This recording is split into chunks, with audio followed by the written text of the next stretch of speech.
Hey, YouTube family, and welcome to another Kevin Strong show. And in this video, we're going to talk about how success is not giving up on failure. Before we get into the details of this particular topic, thank you for spending some time with me. If you're new to my show, please consider subscribing and hitting the like button. We're going to watch a small clip from a guy who wrote a very famous book. The author's name is Spencer Johnson. And the title of the book is Who Moved My Cheese? And it basically talks about complacency. So in full disclosure, let me give you a couple examples how I have overcome not only complacency, but feeling sorry for yourself and doing something about it. So let's go back in time. It was like 2008, roughly. I had a newborn. My son was very young. That was right when the mortgage crisis was happening, and I was in the mortgage industry for a while. So that whole industry imploded. So at that particular time, I decided to say, hey, I need to make a career change. So at that point in time, I said, hey, you know what? I think I want to be a cop. I think I want to get into law enforcement. So what happened is that at the time the mortgage industry imploded in 2008, I was 43. The next year I was going to be 44.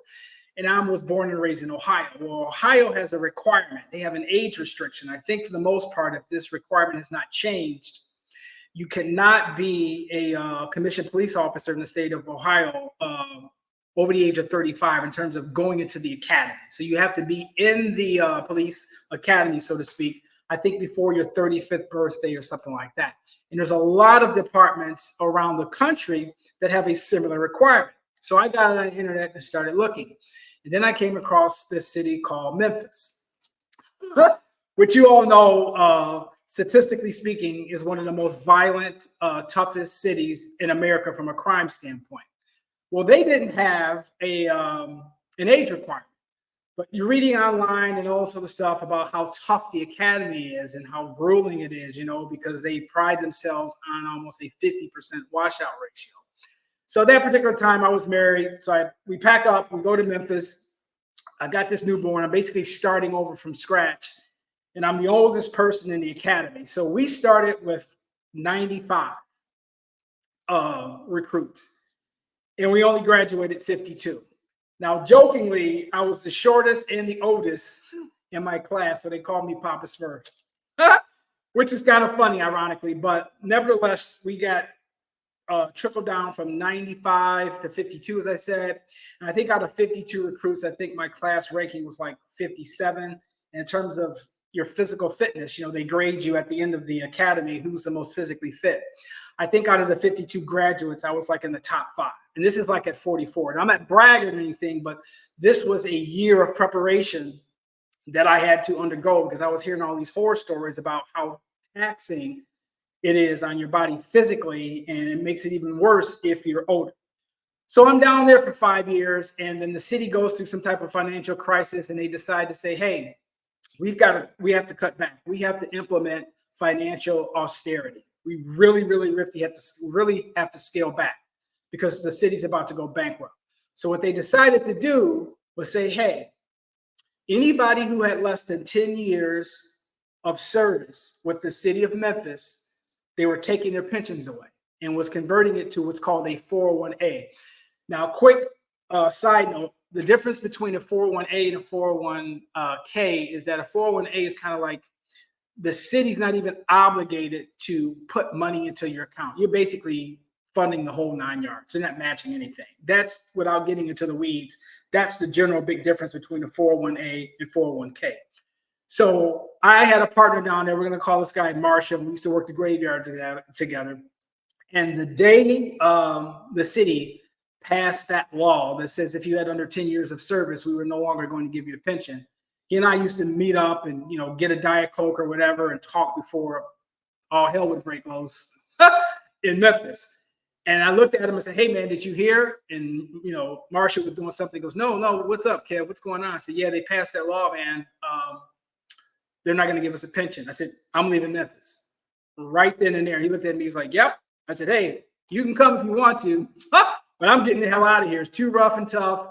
And make a long story short, that's how I got to the state of Washington. Came in with a program up here. And up here, the year was 2014. And that year, this particular employer only hired 14 people and only kept 3. They fired 11, or 11 didn't make it. And I happen to be one of the 3. So once again, I'm just giving you some example. I've never really shared this in a public format. Not that it's any big deal, but just to say, I understand about starting over, hitting the reset button, picking yourself up, not feeling sorry for yourself. I go back and look at some of that stuff now, and it's just, you know, you just do what you have to do. So at this point in time, we're going to slide over and look at this parable about this story that was written by the author Spencer Johnson, Who Moved My Cheese. If you have not read this book, folks, ladies and gentlemen, I strongly encourage you to consider reading this book. And if you can implement some of the practices and principles that's in that book, it will change your life, because you have to continuously keep evolving. I was just talking to somebody on YouTube on one of their channels, and I'll give you one last story that kind of ties in all this, and then I promise I'll get over to this parable video that talks about who moved my cheese.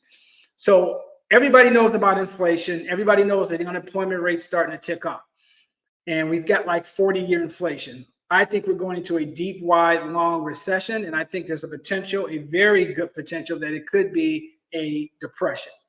But setting that aside, this is what I wanted to share with you.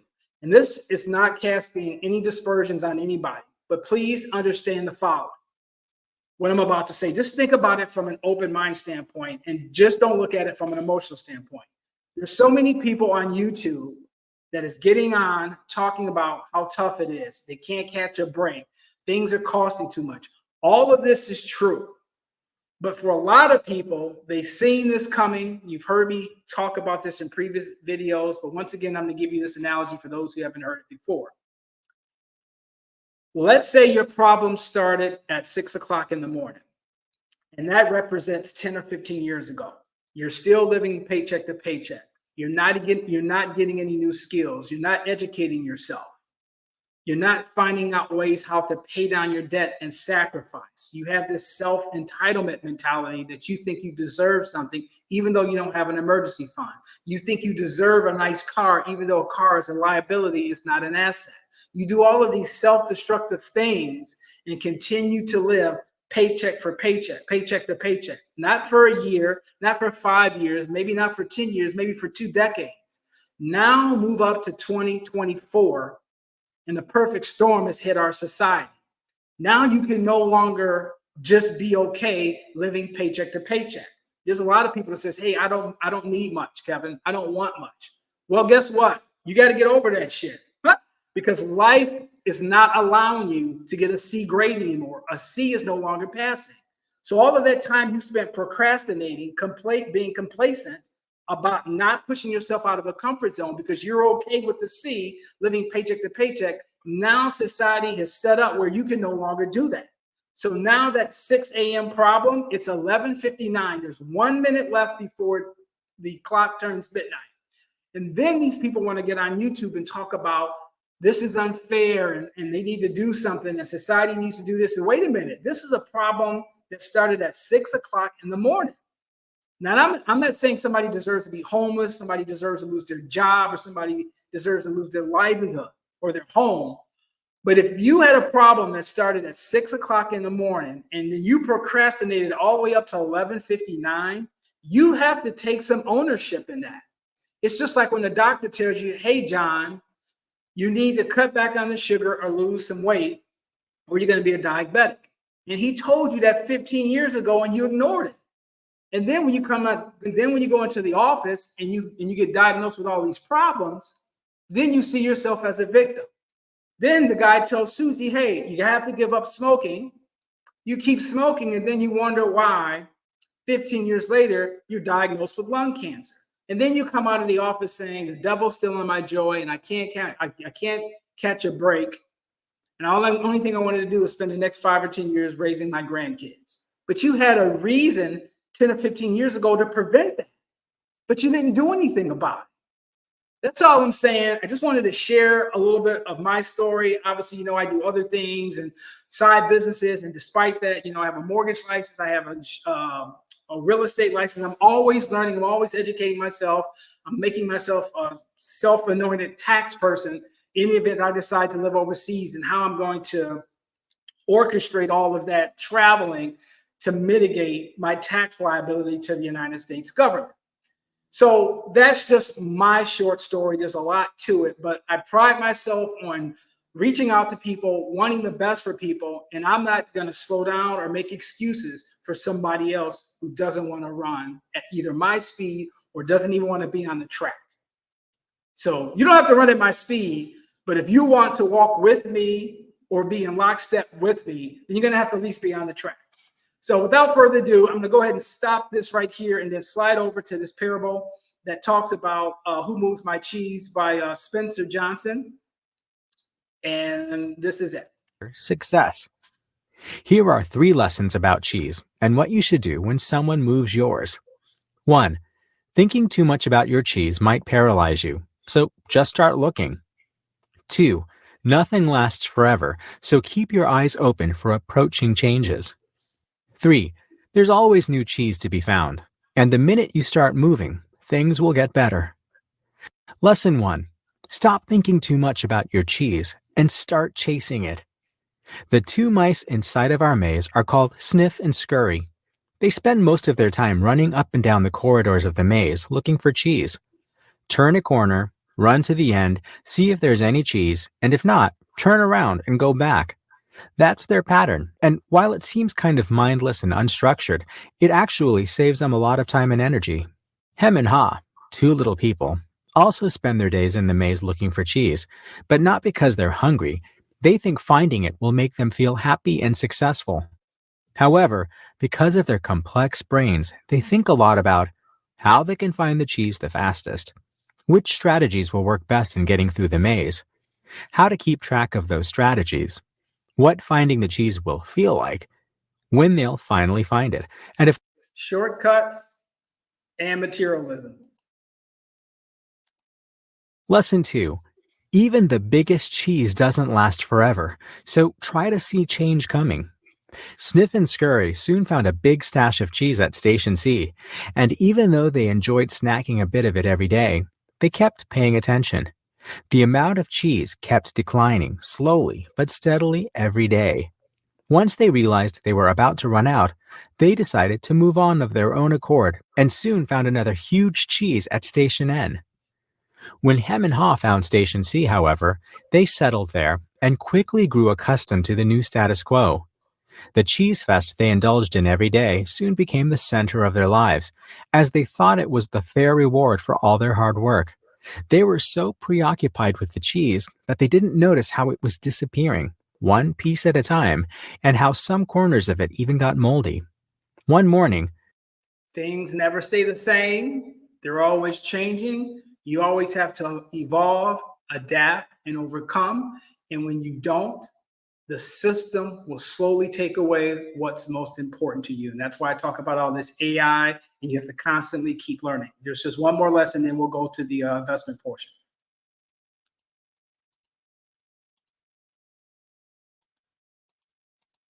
Now this thing wants to act up. Oh, crap. 1 second, ladies and gentlemen. We're going to do this on the fly. Who moved my cheese? There's always new cheese to be found. The minute you start moving, things will improve. The best part about cheese isn't that once you've found it, you're set for life. It's that there's always more cheese to be found.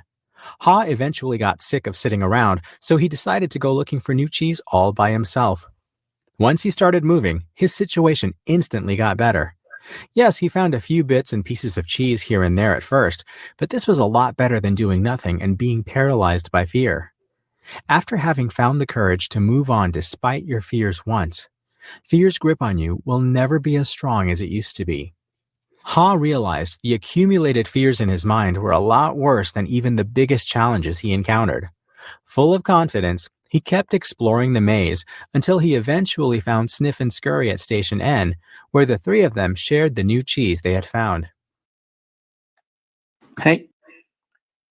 So I think that's a very, very powerful parable. It's called Who Moved My Cheese by Spencer Johnson. If you have not, it's a quick, easy read, but it's very powerful. It's very profound, and I encourage you to take a look at that. Now, last but not least, I'm going to slide over and talk about some investments. So what I did this time, for those of you who follow me on Facebook, I was giving you my basically play-by-play investment strategy. Earlier in the week, those who follow me on Facebook knew that I took out a bear call, which is a negative position on Q. I clearly was saying earlier in the week that the Qs kept hitting against this 500 mark, and it didn't look like it could break through. And I was interpreting that as resistance, and I thought it was going to roll over, and boy, was I right. I took out, I think, 5 contracts and made 67% profit in less than 24 hours. Didn't spend any more than 10 minutes on that. Once again, this is one of the things that's enticing to me when you start talking about time versus money. It's very, very, very efficient. One of the other things that I still had, is that I bought a call, which is bullish on Delta Airlines. Now, I had no idea what was going to happen about the outage that just occurred later in the week, but I'm still in this trade. It's maybe only down maybe like 60 or 80 bucks, but I'm hopeful that this thing's going to turn up next week. As a side note, for those of you who have been following the news, you heard about this international outage. It's basically the main culprit, or the reason for it, is CrowdStrike. And they do cybersecurity basically for companies all across the United States and internationally. They're very integrated in Microsoft software, and they had some type of update that they're trying to update on their software, and it caused some type of glitch during the upgrade, and it just made the whole system a hot mess.